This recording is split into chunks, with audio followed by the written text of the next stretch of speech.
Greetings. Class is in session today for part two of Post-Impressionism. Previously, I talked about Seurat and Cezanne, artists who were concerned with the structure, with the formal organization of a painting, and tried to impose a more rigorous structure onto the bright colors and broken brushwork of Impressionism. I'm going to talk today about Van Gogh and Gauguin. Painters that we also associate with Post-Impressionism, that is, they came after Impressionism, but they did something different with it. They were more interested in emotion and in the idea they might express, and exaggerated the form of their painting in various ways toward the expression of that idea. So let's begin talking about Van Gogh, an artist who lived a relatively short life between 1853 and 1890, 37 years only. And it was only at age 27 that he decided to become an artist, after having failed at a number of other vocations. The longest of those was a period of about 6 or 7 years as an art gallery dealer, an apprentice dealer, which he began at age, say, 16 or 17. So that experience put him in contact with images, lots of images, and he formed definite tastes. He went on to try other things, but then at age 27 declared that he was homesick for the land of pictures and embarked on a career to become an artist. He spent his first 5 years in the Netherlands, and he was essentially self-trained. I'm going to go to the images here.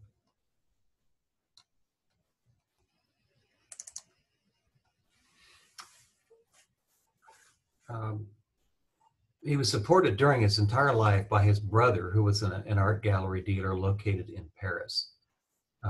Theo is his name. Theo sent monthly checks to Vincent to keep him going, to provide for his basic needs.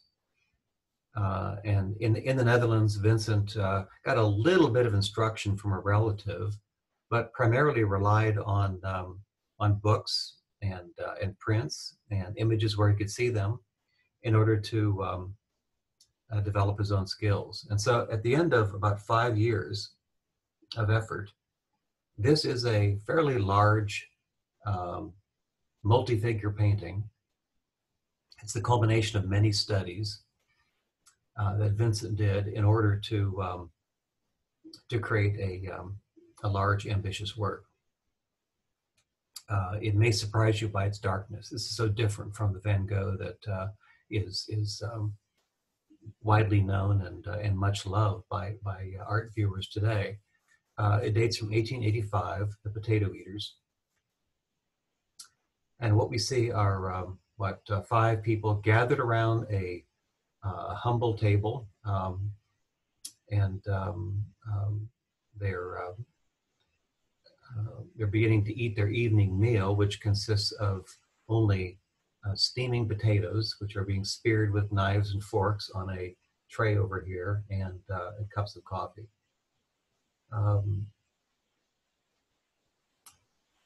The coloring is grayish, is brownish throughout. It's a painting with primarily differences in value and not hue. Lamplight above the table provides only light here, which gleams off the faces of the figures. If anything, the figures seem exaggerated in their coarseness, in their roughness. There's an element of expressionism here that is a deviation from realism or naturalism toward the aim of expressing something. And what he said he wanted to express was the rough, demanding, the toilsome nature of their lives. They have rather little to eat, but Van Gogh thought it was noble that they had earned their their meal by the sweat of their brow, by their own efforts. Throughout his life, Van Gogh had a deep love of peasants, respect for their hard work, regarded them as noble, and expressed this in even more exaggerated ways in his later work. But after 5 years of life in the Netherlands and this long effort at self-education, Van Gogh went to Paris and resided with his brother for a couple of years' time. And there he saw the avant-garde art being produced in a variety of styles, especially Impressionism. He arrived just in time to see the last Impressionist exhibition, and the most talked about work at that time was Seurat's Sunday on the Isle of La Grande Jatte, the painting executed in that divisionist manner with colors broken into their constituent hues and applied in uniform dots. Vincent had discovered just before coming to Paris, while being in Brussels for a few months, Japanese prints, and he began collecting them. Ultimately, he would own about 300 of these prints, which are now part of the collection of the Van Gogh Museum in Amsterdam. He was very taken by this non-Western imagery, so he's participating in the phenomenon we call Japonism. That is the interest in objects from Japan and the style that's exemplified by them, which many artists tried to imitate or to emulate in some way. And here is a vivid example. So on the left-hand side, we're seeing blossoming plum trees by Hiroshige. Yeah, by Hiroshige. This is a print, a multicolor print. And on the right-hand side, you can see Van Gogh's copy of it. Now, the print would have been made, as all prints are, by inking up a wood block and then pressing it against paper. And this had been a number of times, once for each color. Van Gogh has translated the printed image into oil paint. He's also supplied a border of Japanese characters, which, unbeknownst to him, and somewhat ironically, is an advertisement for a brothel. To Van Gogh, these were just simply interesting visual signs. He did not understand what they represent. But notice in the image that it's a very close copy of its source, and what he's learned from the source is things like the radical fragmentation of forms, such as the tree in the foreground. We don't see the sides of it, we don't see the bottom or the top of it, but just this flattened design of a trunk and branches that divides up the space of the image in very interesting ways, and everything else we see through the branches of the tree. And you'll notice the trees in the distance are boldly outlined and then filled in with solid colors. This is a stock characteristic. You don't see that not quite so vividly, not quite so strongly in the Japanese example, but it's something he would have observed in other prints, and he's followed that example here. The ground is a flat green field without gradation, which would suggest depth in space. It's really only the varying size of the trees, large here in the foreground and increasingly smaller in the distance, that suggests depth, which is contradicted by the flatness of, say, the ground. So that there exists an interesting tension between these sensations of flatness and three-dimensionality.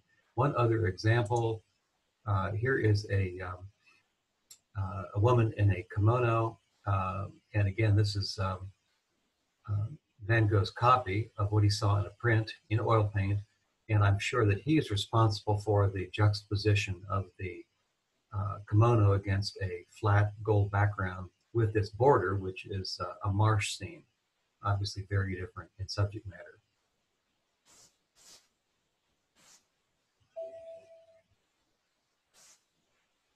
All right, something else he saw then were Impressionist paintings as well as Post-Impressionist paintings. And here's a work, we're looking at Windmills on the Hill of Montmartre by Van Gogh. If we compare this to the Potato Eaters, you can see there it has been a radical transformation in his choice of colors and in the variety of colors, the lightness of colors in his work. This is a landscape that one would find on the periphery of Paris. The windmills are on the hill of Montmartre, beyond which there were open fields. In this case, we're looking at vegetable gardens. And you'll notice that Van Gogh has employed the stippling or the pointillism in a number of places in the painting. Over here on the walls of the shed, this shed as well, to some extent, the fields in the foreground. He's adopted the varied brushwork that he would have seen in Impressionist and Post-Impressionist paintings. So this period in Paris was one of exposure to a lot of new ideas, many of which he tried out and then absorbed into his mature style, which we see when he left Paris in 1888 and traveled to the south of France, where he spent 2 years. And it was in that setting, in Arles, and then later at Saint-Remy, when Van Gogh produced about a painting a day in the brilliant colors that he is most known by, a period of prolific production. Most of his famous works produced during that time. So let's look at a few of them. Now I'm showing you here on the screen one of the portraits that you read about, and I assume that you've looked up online. This is the man whose name was Patience Escalier, but Van Gogh labeled the work The Old Peasant and regarded this man as an embodiment of the exhaustion of agricultural work and the heat of the harvest in the south of France in the summer, when indeed it gets very hot. It's a dry, sunny climate. We're looking ostensibly at a portrait. The man seems to have the particular features of an individual, and yet Van Gogh regards him as an exemplar of a vocation and maybe the social class, that is a laborer, a peasant farm worker. He's wearing the blue smock that was typical of the working class, and that blue smock is juxtaposed with an orange background. Now, orange and blue are complementary colors, and you'll remember that the relationships between these and other colors have been investigated by a number of color theorists and then popularized by textbook writers. The names are mentioned in the textbook. Rude and Chevreul were the theorists. Charles Blanc wrote a textbook that Van Gogh had read. And what Van Gogh learned there was that complementary colors, opposite colors, when put side by side, they intensify one another. Theoretically, if you were to mix them together, what you would get is a neutral gray. But if you put them side by side, as happens here, the orange makes the blue look more blue, and likewise, the blue makes the orange look more vividly orange.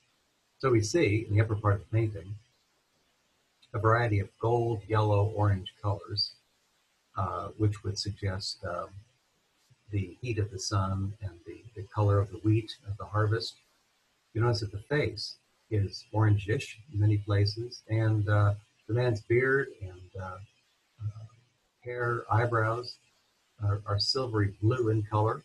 So in a more subtle way, those same colors are juxtaposed. And of course, the red stands out in his shirt sleeves and in like a bandana around his neck. The hands are somewhat orangish as well, although a dull orange against the blue. So really throughout the painting, we have orange and blue. Those are the dominant colors juxtaposed with one another to convey that underlying idea. And I would label this symbolic portraiture. Symbolic in the sense that the man stands for a class of people and for a kind of work that he and others performs. The letter that I had you read mentions this painting as well, which is not by Van Gogh, but it is owned. It was by Toulouse-Lautrec, and it was owned by Theo Van Gogh. And what Van Gogh said, let me back up here, in his letter, is that after he completed painting the old peasant, he imagined that if it were hung next to this painting by Toulouse-Lautrec, which Theo owned, that they might offset one another, or they might complement each other in an effective way. So if you think about the two, we have a number of contrasts. We have an old man and a young woman. We've got a female figure, a male figure. We have what is, maybe suggestively at least, an outdoor scene with an indoor scene. Here's a man who is rough in appearance, and here's a woman who is putting on powder. She's putting on makeup.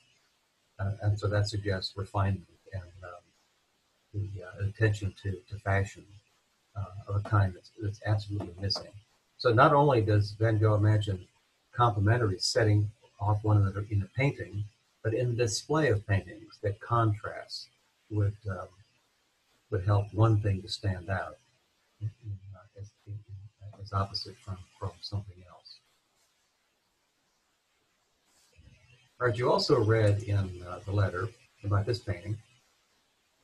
You know that the name of the man who was portrayed here. It is Eugène Bach, who was a painter, was a Dutchman. Van Gogh had visited Van Gogh in Arles fairly recently, and the letter that you read suggests that that before even painting this, Van Gogh had a vivid idea of what he wanted to say and how he wanted to make the painting. He lays out a process, saying that he will first paint the man realistically, paint him as he sees him, but he's not yet done. Then he will exaggerate the colors, and again we see a kind of goldish orange and blues juxtaposed. Notice in the face, the same colors appear, orange here in the cheeks, touches of blue, the bridge of the nose and the cheeks, and in other places as well. He's outlined the head, given a kind of a halo and a goldish, orangish line. He's behaving, as he says, as an arbitrary colorist, trying to express himself forcibly by altering and intensifying colors, using colors more subjectively. And then finally, in the background, he paints not the mean wall, the drab wall of the room in which this was painted, but rather he paints the starry sky, which he regards as a symbol of infinity. Why? So that he might suggest that this is an artist type, this is a poet, even a painter. In fact, he was a painter who imagines and creates new things. And these have a kind of divine inspiration. So again, Van Gogh very much has an idea. He wants to express that idea through the symbolic means of coloring and in this case, an imaginative treatment of the background. Van Gogh painted as many as 8 or 10 or so of these symbolic portraits, and I'll show you just one other. It will ever come up. Let's all right, let me bring it up this way. This is perhaps the most important portrait he ever painted, because he did it 5 times over, in between December of 1888 and May of 1889. It's an image of a woman who rocks a cradle and by implication sings lullabies to the child as she does so. The cradle is only implied here. We don't see it, but it's implied by the rope that she holds. All she has to do is just tug on that rope a little bit, and the cradle then rocks, to which it's attached, rather than having it bend down and reach the cradle, touch the cradle directly. The title of the work, La Berceuse, is written in the floor over here, and it means literally the lullaby, although it was also an idiomatic expression for the phrase woman who rocks the cradle. Now here we see throughout the painting reds and greens combined.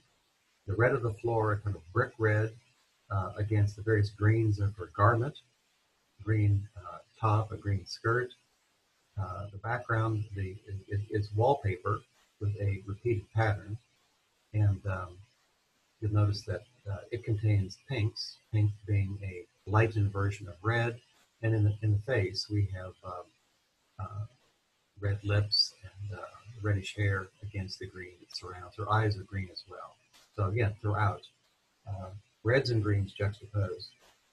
The influence of Japanese prints, I think, is apparent here in the flatness of the ground plane, but also in the bold outlining of her garment, of the chair, with the intervening spaces that filled in with solid colors.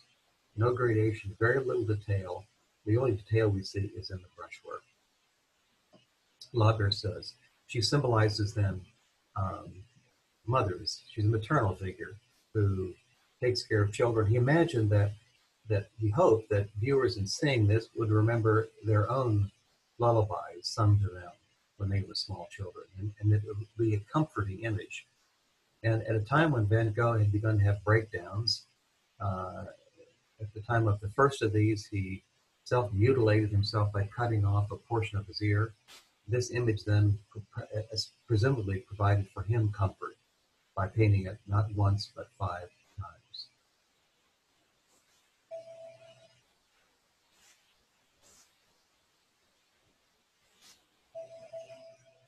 Like Rembrandt, Van Gogh's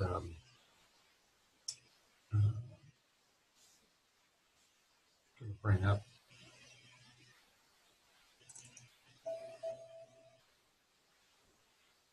Well, I can't bring up a self-portrait for some reason, so let's just see if we can go ahead.